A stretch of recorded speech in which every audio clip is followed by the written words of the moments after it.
Good morning.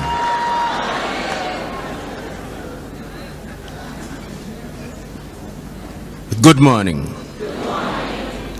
Let me say how happy I am to be with you this morning. I've already been told that the congregation here present represents a number of countries from within the continent of Africa and from outside of Africa, and that it is, in a manner of speaking, the United Nations in microcosm. I have been asked to speak on a subject that allows me to mention a number of things, but because this is a Christian setting, I've chosen to predicate my speech upon 3 Bible verses. The very first one is to be found in the book of Daniel.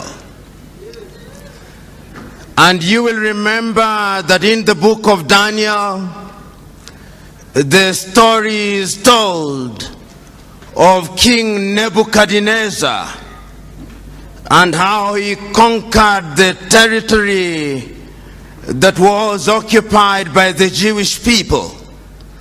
And we are told that immediately he made that conquest, he asked one of his officers to identify from within the ranks of the conquered people intelligent individuals.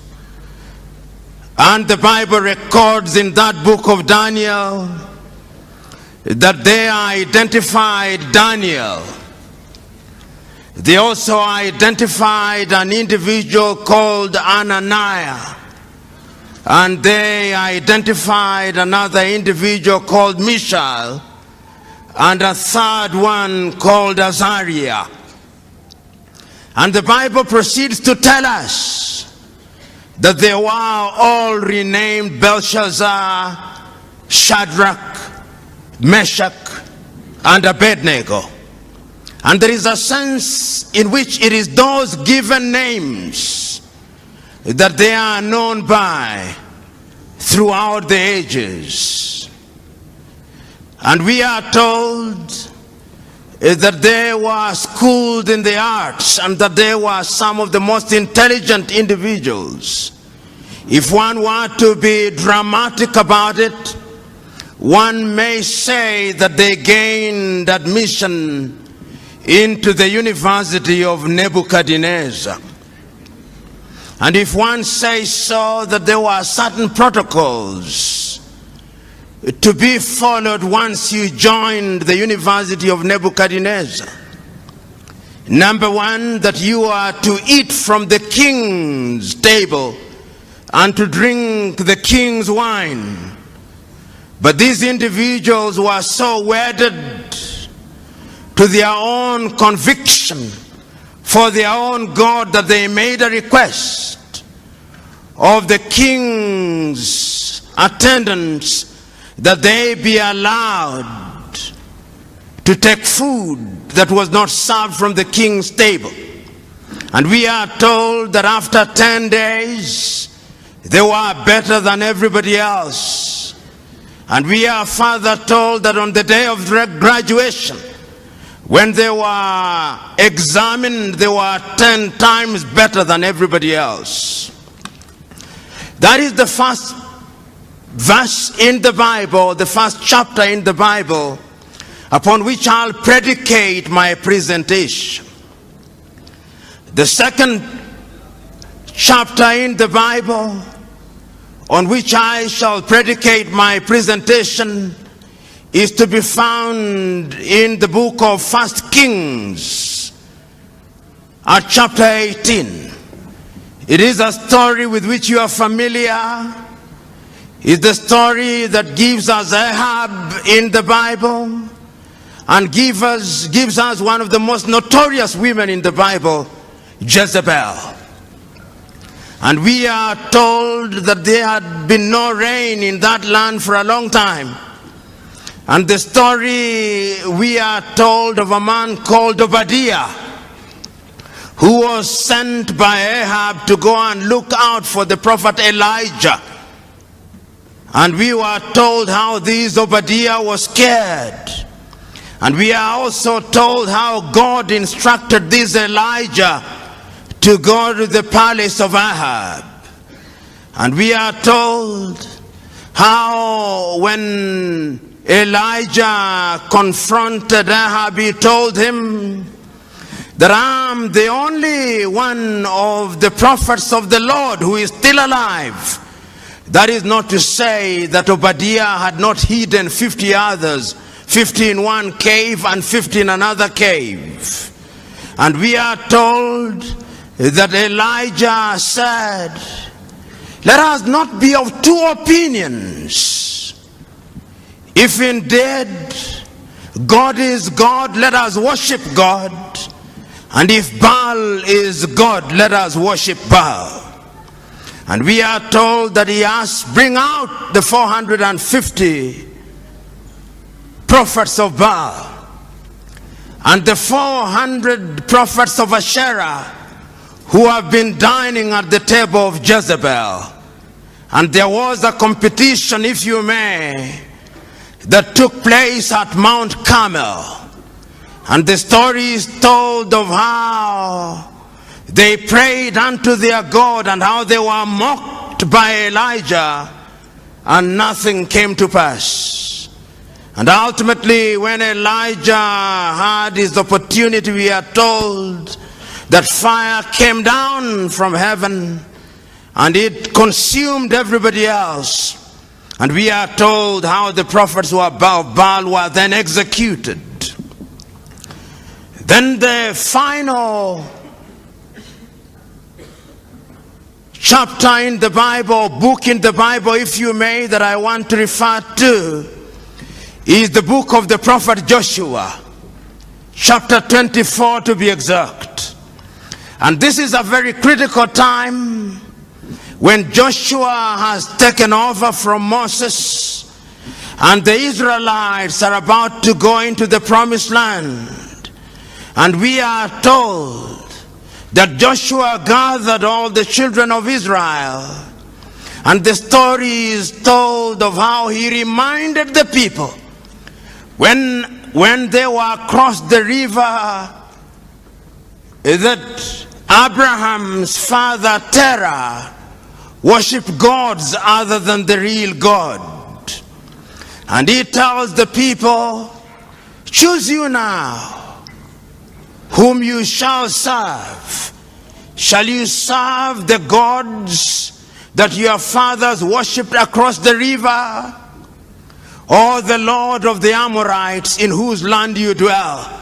As for me and my house, we shall serve the Lord. I've chosen to predicate my conversation with you this morning 3 chapters in the Bible, because even if you chose not to be a Christian, they are relevant, particularly to young people and particularly to young Africans. And I'm acutely aware that there are other people who are not Africans, and that is also acutely relevant to you, because I've been asked to talk about the time is now. And let me speak to my African brethren first.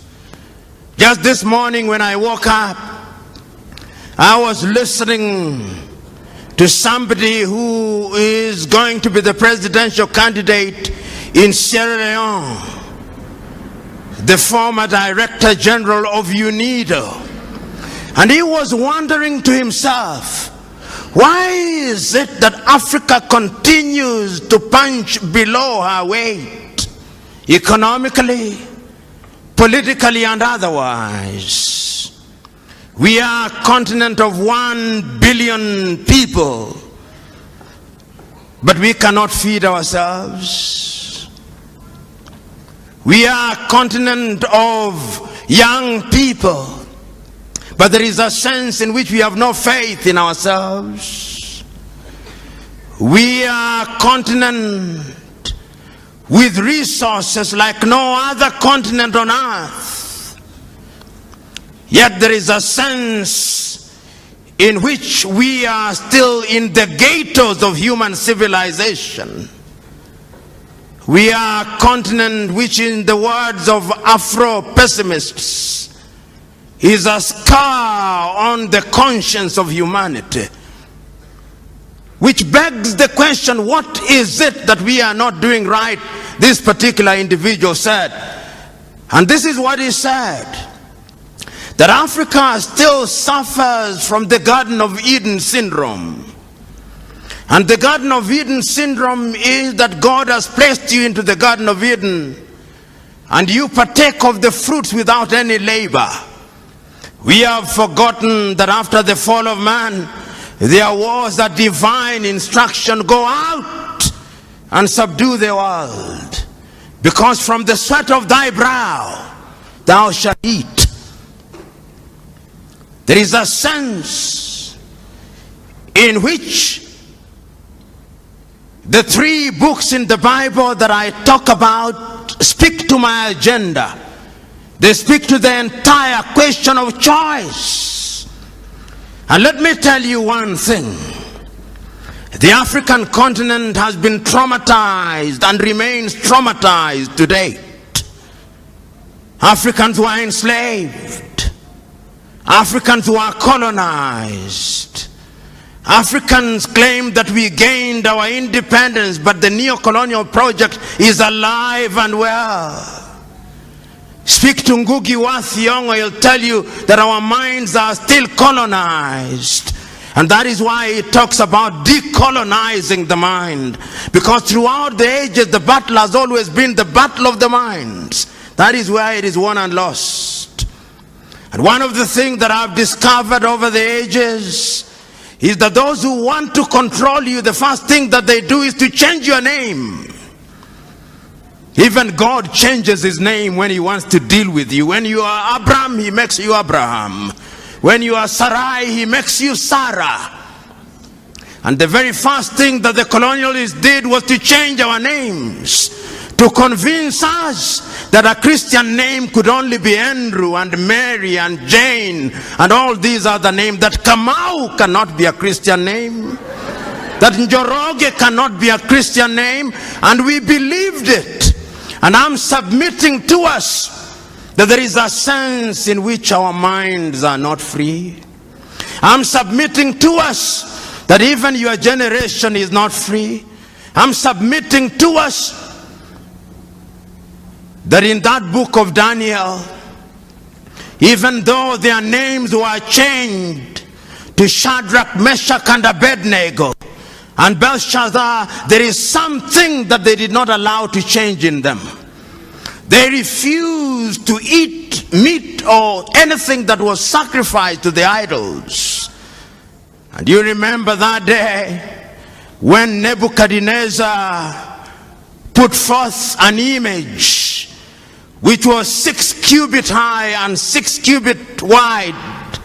And they reported to Nebuchadnezzar that this young man had refused to worship this idol. The young man said, we shall not worship it because the Lord that we serve is going to save it. But even if he does not, we shall not bow down. And the story is then told that when they were thrown into the fire, those who threw them into the fire were consumed by the fire. But within a few minutes, Nebuchadnezzar himself said, but we threw in 3 of them, but there appears to be a 4th man who is like the son of the gods. I'm submitting to us that at all critical times in history, we have to make painful choices. I'm speaking to you Africans who are Christian, who are present here. What choices have you made? Have you made choices to run away to the United States to get the green card? Is that your choice? Have you made a choice to run away to Europe to flip hamburger?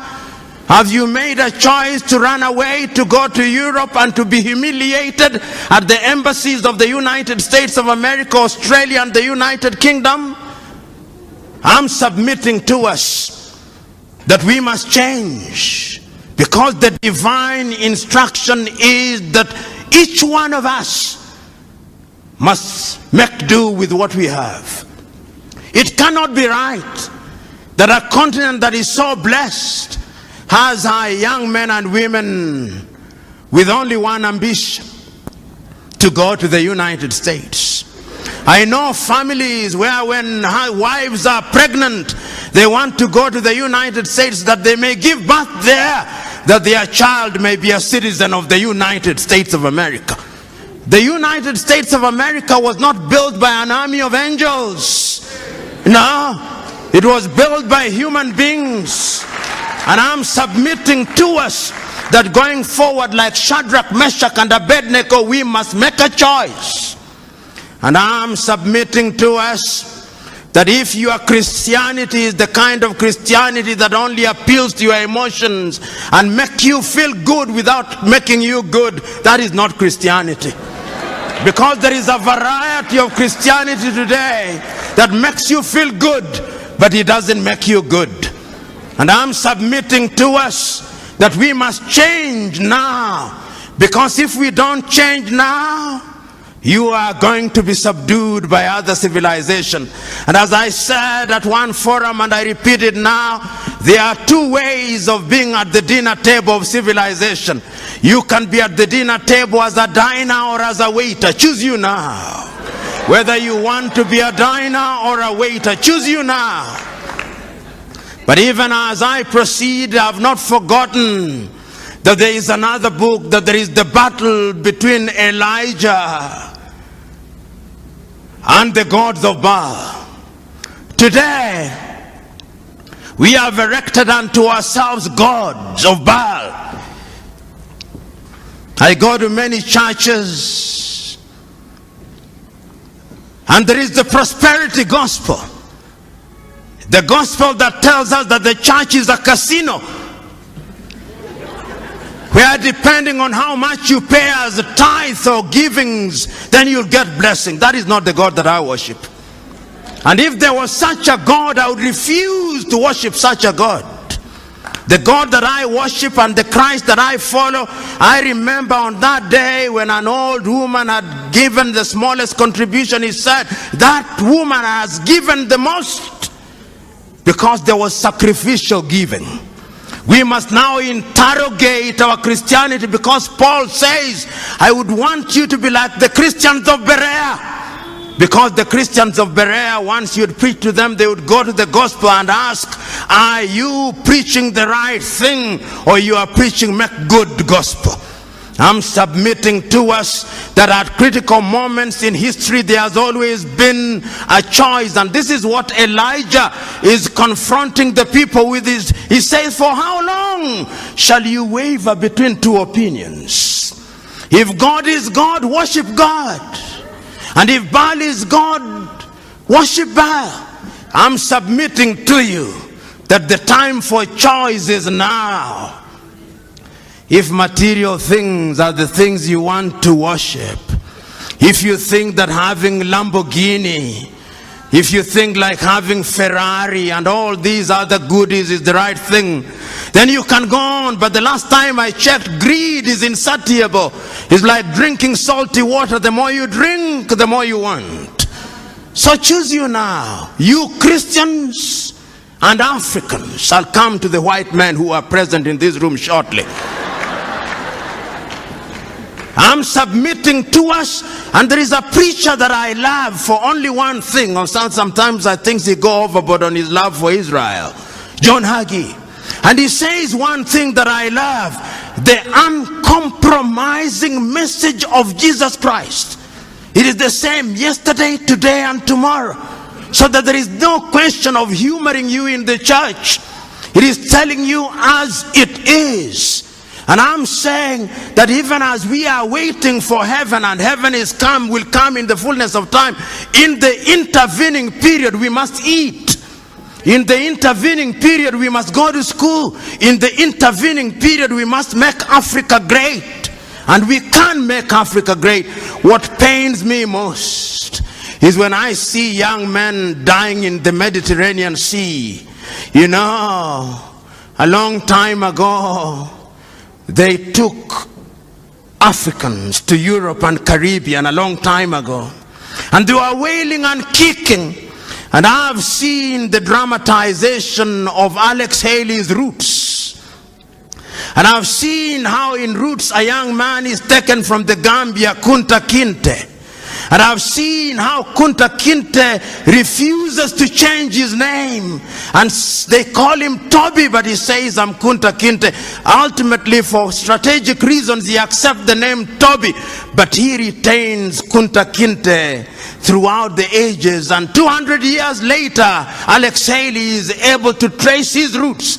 But today, young Africans are going to Europe willingly to be enslaved. It's slavery by another name.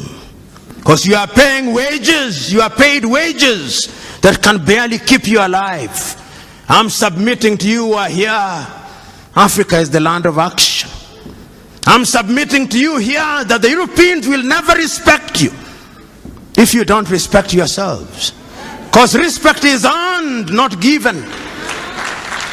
I'm submitting to you that you will never sit on the table of civilization as equal partners unless you are demonstrated that you are worthy of being a diner rather than a waiter. Choose you now what you shall do. The book of the prophet Joshua is also another book. It speaks to the Israelites. The Israelites were in captivity for 400 years. They brought Moses unto them. Moses delivered them. But at critical moments, they wanted to go back to the flesh pots of Egypt. At critical moments, God parted the Red Sea. At critical moments, there was a pillar of fire to separate them from the Pharaoh. But they still went back to their old ways. And an aging and a dying Joshua is telling them the point for making the choice is now. When we were taken away from Ur of the Chaldeans, Terah was worshipping idols. Abraham was worshipping idols. There was a change in him and he became Abraham. And now you have come to the land of the Amorites.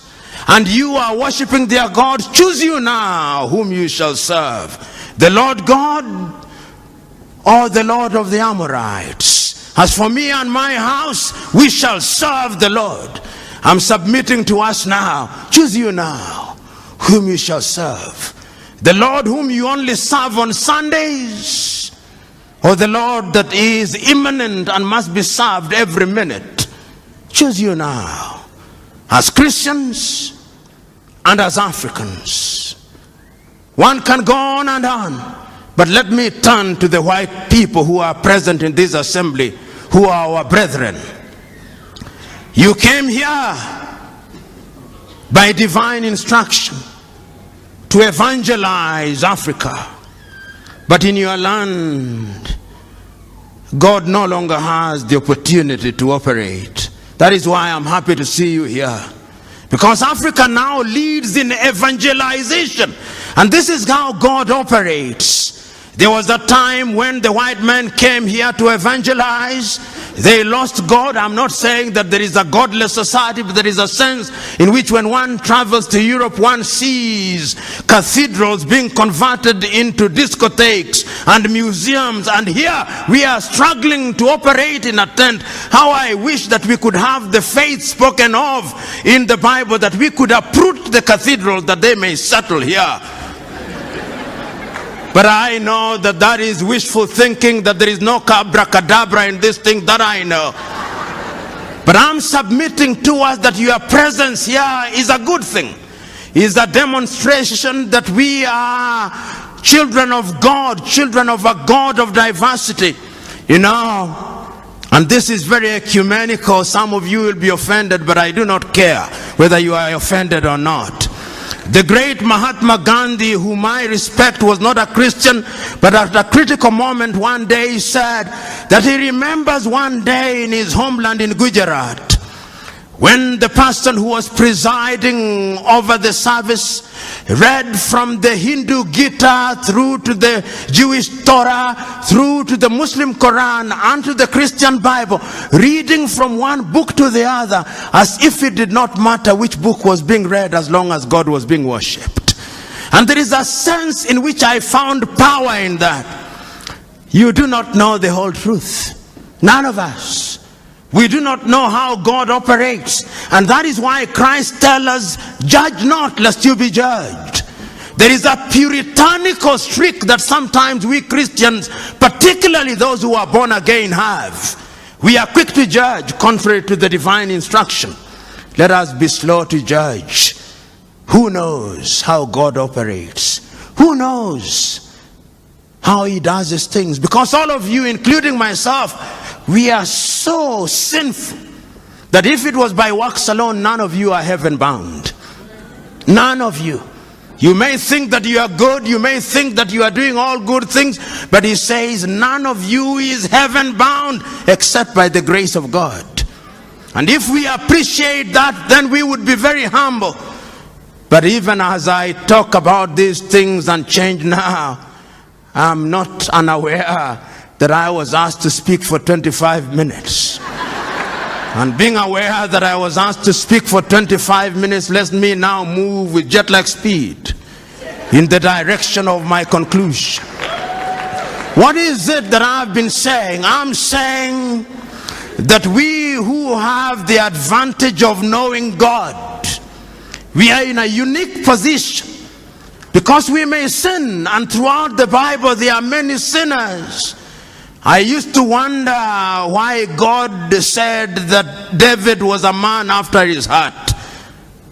This man David, who took Uriah's wife, this man David, who took Abigail, this man David, who sent Uriah to be killed, this man David, of whom the Israelites sang that Saul kills by the thousands, and David by the tens of thousands. I said, how could he possibly be a man after God's heart? But then I made a discovery that the man is so human, so prone to making mistakes and to sinning, but so devoted that when he sins, he goes to God with a contrite heart.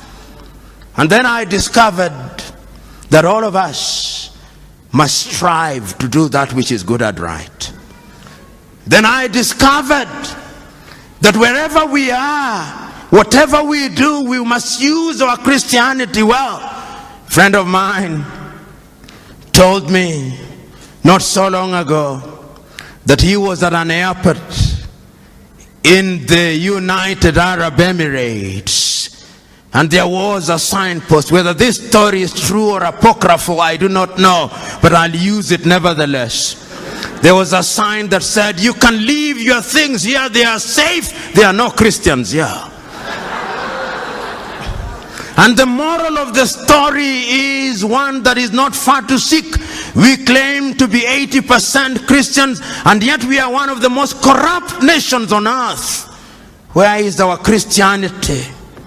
We claim in Africa to be immune from all these other things. I know there are Ethiopians here, and I'm not unaware that your economy is doing well, but yet the Oromo has a problem with the Tigrinya and the Tigrinya with the Amhara. So that when the chips are down, the blood of ethnicity is thicker than the blood of Christ. I know that there are Ugandans here, and I know that there are moments when being a Muganda is more important than being an Acholi or a Teso. The blood of ethnicity is thicker than the blood of Christ. And the people whom I love, the Rwandese, are here. How can we forget 20 years ago a people who speak one tongue, a people who live together. Husband slaughters wives on the ground only that they labored them Tutsi. In the churches of God, priests killed. The blood of ethnicity is thicker than the blood of Christ. And one can go on and on. The only country in Africa that appeared to have been vaccinated against ethnicity is Tanzania, the home of that great man Julius Kambarage Nyerere. They appear to have been vaccinated. But come to my Kenya. Oh, my Kenya. Oh, Kenya. Even now as we approach the elections and you are going to make the decision, I can assure you that there will be no change. Because the formations we have are merely tribal alliances, and if one were to be blunt about it, on one side, the Kalenjin elite and the Kikuyu elite have ganged up and they have hypnotized their tribesmen and persuaded them that it's only by electing them that their circumstances will change. It will not. On the other side, there is another arrangement called NASA. This is also an assembly largely of the Luo of Kenya, the Kamba, the Luhya, and a few other tribes, and their leaders, the elite, have hypnotized their tribesmen. They cannot think nor reason. So that what we are going to have in Kenya on the 8th day of August is not an election on any issue. They'll not talk about agriculture, about education, about unemployment, the critical things. It is going to be an ethnic census to determine which formation brings together the largest number of tribes. So those of you who think there will be dramatic change, you'll be disappointed. As I said elsewhere in Kiswahili, nyani ni wale, misitu ndio imebadilika. I'm saying that the monkeys are the same, the forests have changed. And if you ever doubted me, there was once a forest called COD, there was once a forest called ODM, it has now changed into NASA. There was once a forest called URP, there was once a forest called TNA, it is now Jubilee. Nyani ni wale, na hulka zao ni zile. So you who are here, you who are Kenyans, when you go to vote on the 8th, what will you be voting for? Agriculture, employment, or modo wa nyoba? You who are from the Luo extraction, when you'll be voting Oduadu or health and education. Who will betide you? Because the question has always been, choose you now whom you shall serve, the Lord of the Amorites or the Lord God. As for me and my house, we shall serve the Lord. You know, one of the things that I find painful is for anybody to tell me to vote an individual because he's from my ethnic group. It is the greatest insult. Why did I go to school?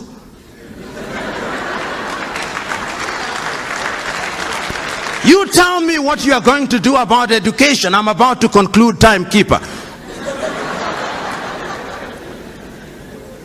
The British had an election, have an election today.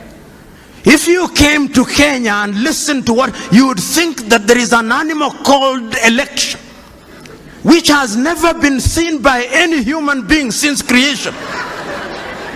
And that God has instructed that Kenya be the experimental ground. You listen to what is happening, yet elections are known. Is a competition of ideas.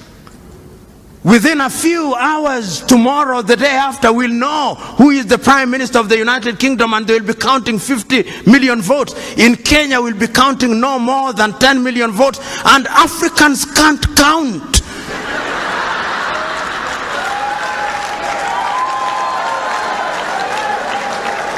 When it comes to elections, Africans can't count. And Africans never lose elections. Africans are rigged. How can you run a continent like that? Yet we claim to be Christians. If you go to the Germans, they'll have an election. And within a few hours, they'll have results, because it is a competition of ideas. You know, when you look at Europe, the reason why Europe is ahead of us.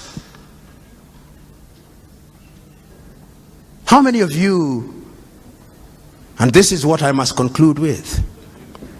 In the book of Matthew, the story is told of a businessman, I'll paraphrase it, who goes out on a long journey and entrusts his workers, one with 1 talent, the other one with 2 talents, and the other one with 5 talents. And the Bible record says he goes away for a long time. And when he comes back, he goes to the one who was given 2, and he says, Lord, you gave me 2, I've worked on it, and is now 4. And the master says, good work. And he goes to the one with 5 and says, Lord, you gave me 5, and I've worked on it, is now 10. Says, good work. And to the one with 1 talent, he says, I know you. You are a hard-hearted person who likes to reap where you have not sown. And therefore I kept it, here it is. And the master says, why shouldn't you then have given it to those who are in the business of giving interest? And the Bible records, and to those who do not have, even the little that they shall have shall be taken away, and it shall be given to those who have. We have, but we don't utilize. That is why God has now brought the Chinese to take it away from us. That is why God has brought all these people to take it away, because we do not know what it is. I can go on and on, but what is the wisdom of going on and on? When it is so clear that we must make a choice. So I'm submitting to us in conclusion that this is the choice. The choice that we are confronted with is the choice that Shadrach, Meshach, and Abednego were confronted with. To choose to worship the god idols erected by Nebuchadnezzar, or to remain faithful to their agenda. The choice that you are confronted with is the choice that Elijah presented to the prophets of Baal. Choose you now. Do not waver between 2 opinions. If the Lord is God, serve the Lord. If Baal is God, serve Baal. And the latter day Baals come in the form of cars, houses, and other earthly things. The other choice is the same one that Joshua gave to the Israelites. Choose you now whom you shall serve, the Lord whom your fathers worshipped across the river, or the Lord or the God of the Amorites in whose land you serve. As for me and my house, we shall serve the Lord. I'm submitting to us that you young Africans must change Africa. You young Africans must do something for Africa. And you are not going to do it by tweeting, no. You are not going to do it through Instagram, no. You are not going to do it through Facebook, no. You are not going to do it through social media, no. The last time I checked is that you must roll up your sleeves. You must roll up your sleeves and go into the arena of action. Suffer, sweat, plant the tree in the knowledge that those who plant the tree may never enjoy its shadow, but the joy is that the planter of the tree has planted the tree. Another generation will water the tree, another generation will prune the tree, another generation will enjoy her shade. God bless you.